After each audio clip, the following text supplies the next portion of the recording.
Hello, எல்லாருக்கும் மாலை வணக்கம். விநாயகர் சதுர்த்தி நல்வாழ்த்துக்கள். என்னடா இவங்க மாவை காட்டிக்கிட்டு இருக்காங்க அப்படின்னு சொல்லிட்டு நினைக்காதீங்க. எல்லோரும் வந்து விநாயகருக்கு என்ன பண்ணுவோம், மோதகம் பண்ணுவோம், சுண்டல் பண்ணுவோம். சுண்டல் ஆல்ரெடி ரெடி ஆகிடுச்சு. இந்த உள்ளே வைக்கிறதுக்கு, மோதகத்துக்கு உள்ளே வைக்கிற ஐட்டங்கள் ரெடி ஆகிடுச்சுங்க. இது 3 பொருட்கள் இதில் கலந்துருக்கேன். நான் நீ சொல்கிறேன். மாவு வந்து எப்படி பிசைஞ்சுன்றது நான் சொல்கிறேன். மாவு வந்து அதிரசத்துக்கு மாதிரி அரிசியை நல்லா ஊற வச்சுட்டு நல்லா வடிகட்டி ட்ரை ஆக்கிட்டு அதை வந்து நல்லா மிக்சியில் அரைச்சிட்டு சலிச்சுட்டு நல்லா இட்லி பாத்திரத்தில் நம்ம புட்டு மாவு மாதிரி வேக வச்சு அந்த மாவை எடுத்து கொட்டி கடாயில் லைட்டாக சூடு ஆறணுன்னா கொதிக்கிற பால் கொஞ்சம் அதில் தேங்காய் பூ கொஞ்சம் நான் ஆட் பண்ணியிருக்கேன். உதிரியாக நெய்யில் வறுத்த தேங்காய் பூ, ஏலக்காய் பொடி, சால்ட்டு போட்டு மாவை இது மாதிரி நல்லா பிசைஞ்சிடணுங்க. இப்படி பிசைஞ்சிட்டா அந்த கையில் ஒட்டாமல் இப்படி வருதாருங்க, சூப்பராக இருக்கா? இது மாதிரி பிசைஞ்சிட்டு நம்ம இங்கே இருங்க, இது மாதிரி நம்ம வச்சுட்டோன்னு வச்சுக்கோங்களேன். உள்ள அழகாக வச்சு நான் ரெடி பண்ணிட்டேன் உங்களுக்கு காட்டுறதுக்காக. இப்போது இதில் வந்து இந்த ஐட்டம் வந்து பாகு நம்ம எப்படி எடுத்திருக்கேன் இது அப்படின்னா, வேர்க்கடலை, எள், தேங்காய் வந்து நெய்யில் வறுத்துட்டு நல்லா க்ரப் பண்ணிட்டேன். வேர்க்கடலையெல்லாம் 1-2 பாதியாக தான் இருக்கும். உங்களுக்கு பார்க்குறதுக்கு இதில் தெரியும் நினைக்கிறேன் பாருங்கள்.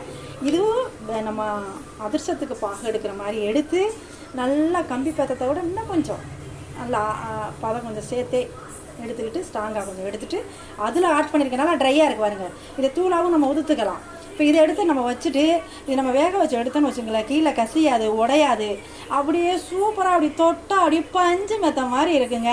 அப்படியே நம்ம விநாயகர் லவக்குன்னு சாப்பிடுவார். அதுக்கு பிறகு நம்மளும் நம்ம லவக்குன்னு சாப்பிட்லாம்.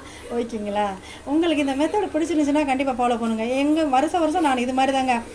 ஏன்னா இது எனக்கு எப்படி இந்த ஐடியா வந்துச்சுன்னு கேளுங்களேன். நம்ம வெள்ளை மாவு வந்து ஒரு இடத்துல கொழுக்கட்டையெல்லாம் நம்ம செஞ்சு கொடுப்பாங்க. எங்கள் அம்மாலாம் செஞ்சு கொடுத்துருக்காங்க. உள்ளே மட்டும் கொஞ்சம் இனிப்பாக இருக்குங்க. வெளியே பார்த்தா பாறாங்க, நம்ம அடித்தா செத்துருவாங்கங்க, அந்த மாதிரி இருக்கும். இன்னொரு விஷயம் என்ன இருக்குன்னா, டேஸ்ட்டே இருக்காது வெளியுள்ள மாவில்.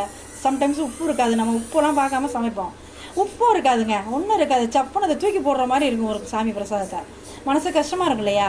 அதனால இப்போ இந்த வெள்ளை மாவே பார்த்துங்க, இந்த வெள்ளை மாவையே சாப்பிட்றதுக்கு, வெளியே சாப்பிட்றதுக்கு அவ்வளோ டேஸ்டியாக இருக்குங்க. இதில் ஏன் டேஸ்டியாக இருக்குன்னா, பால் ஆட் பண்ணியிருக்கேன், ஏலக்காய் பொடி ஆட் பண்ணியிருக்கேன், தேங்காய் ஆட் பண்ணியிருக்கேன். அதனால தான் இது டேஸ்டியாக இருக்குது. ஓகேங்களா? நம்ம என்றைக்குமே சாமிக்காக இருக்கட்டும், மனுஷன் சாப்பிட்றதுக்காக இருக்கட்டும், அதை அழகாக ருசித்து அதை ஒரு கரெக்டான விதத்தில் கரெக்டான தன்மையோடு அதை செய்யணுங்க. அப்போ தேவைங்க சாப்பாடெல்லாம். என்னடா இந்த அம்மா மாவையே காட்டிக்கிட்டு இருக்குன்னு நினைக்காதீங்க. கண்டிப்பாக இது சீரியஸுங்க. நல்லா ஒரு சாப்பிடணும், கடவுளுக்கு படைக்கும் போது அழகாக இருக்கணும் அந்த அமுதம் அப்படின்னு நம்ம நினச்சோம்னா இதெல்லாம் அழகாக ரிஸ்க் எடுத்து நம்ம செய்யணும். ஓகேங்களா? இந்த இதுவும் நம்ம நல்லா பார்த்துங்க. இதே மாதிரி நீங்களும் கடைபிடிச்சிட்டு எப்படி இருக்குது அப்படின்னு சொல்லுங்கள்.